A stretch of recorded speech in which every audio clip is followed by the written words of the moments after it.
जनवरी 1978 Iran में लोग सुबह सुबह जागे, अखबार वाला अखबार फेंक करके गया।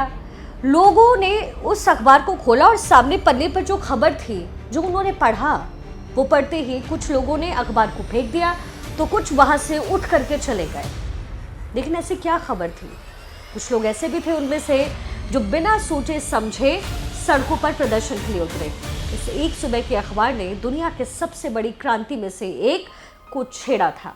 तख्ता पलट की नींव ईरान में रखी गई और नींव रखी गई थी एक मुस्लिम राष्ट्र की। और उस सुबह ईरान के अखबार में ऐसा क्या था? कौन थे वो लोग जो सड़क पर उतरे और किसकी वजह से उतरे?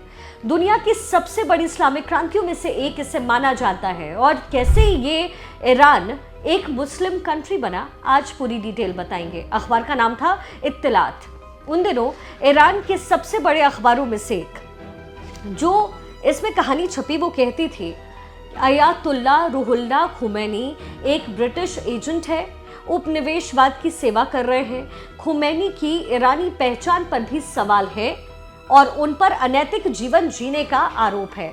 12 से 18 घंटे में बवाल खूब बढ़ चुका था। वहां पर पुलिस जो है वो शूट एट साइट आदेश दे दिया। कम से कम 20 लोग इसमें मारे गए। अखबारों पर जो है वो सेंसरशिप वहां पर लगा दी गई। तो फिर सवाल ये है कि जिस एक नाम के आने से इतना बवाल किसी कंट्री में हो गया, वो अयातुल्लाह खुमैनी आखिर कौन थे? इस पूरे कांड के बाद आखिर क्या हुआ और ईरान के बनने की क्या कहानी है, इस्लामिक क्रांति की कहानी क्या है, आज इस वीडियो में आपको बताएंगे। नमस्कार, आप देख रहे हैं शिखा ठाकुर न्यूज़ोपीडिया।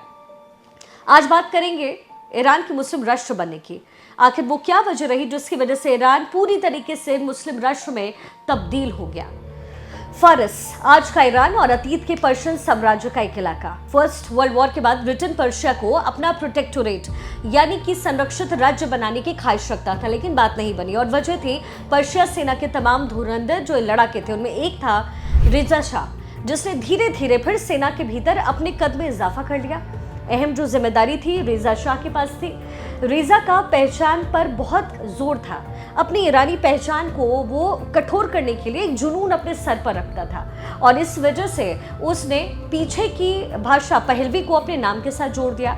1925 में शाह पहलवी की उपाधि ली और यहाँ से नींव रखी गई पहलवी राजशाही की। रेजा शाह पहलवी में लगभग 16 साल पर्शिया पर राज करता है। राज खत्म होते होते पर्शिया पूरी तरीके से बदल गया। सबसे बड़ा बदलाव 1935 में हुआ। पर्शिया ईरान बन गया। दरअसल पर्शिया के जो लोग थे वो पहले इस इलाके को ईरान ही कहते थे। रेजा शाह ने बरसों बाद इस नाम को जिंदा कर दिया। रेजा की कोशिश ईरान को एक सेंट्रलाइज्ड, वेस्टर्न, सेक्युलर और प्रो वुमेन इमेज देने की थी। मान लीजिए जैसे कि 1936 में रेजा शाह बुर्के और हिजाब पर उसने बैन लगाया। उसके बाद उनके बेटे मोहम्मद रेजा पहलवी ईरान के शाह बने। बाप बेटे ने मिलकर के तकरीबन 53 साल तक ईरान पर राज किया। इसमें 1925 से जो है एक संवैधानिक राज्य के टाइप पे काम किया और एक प्रधानमंत्री और सुप्रीम कमांडर के तौर पर काम किया।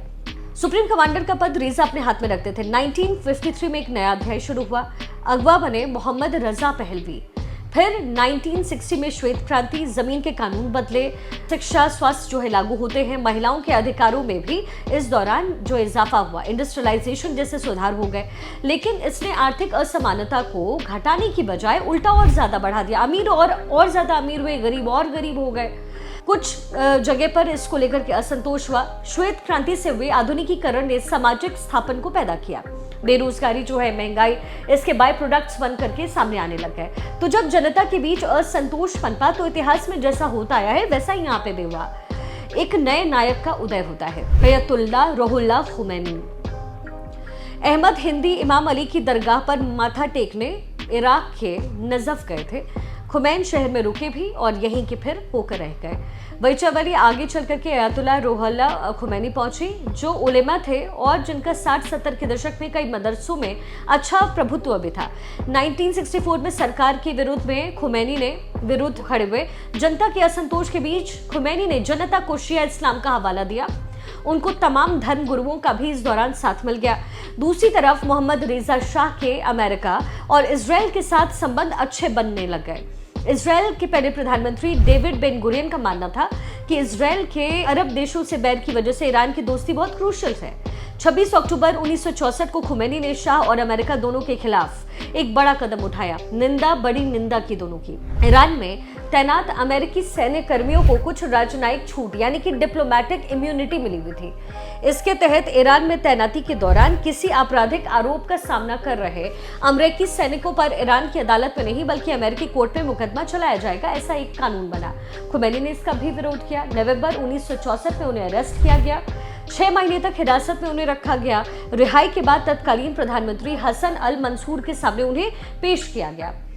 उन्होंने खुमैनी से कहा, उनकी तरफ से कहा गया कि माफी मांगो। खुमैनी ने मना कर दिया।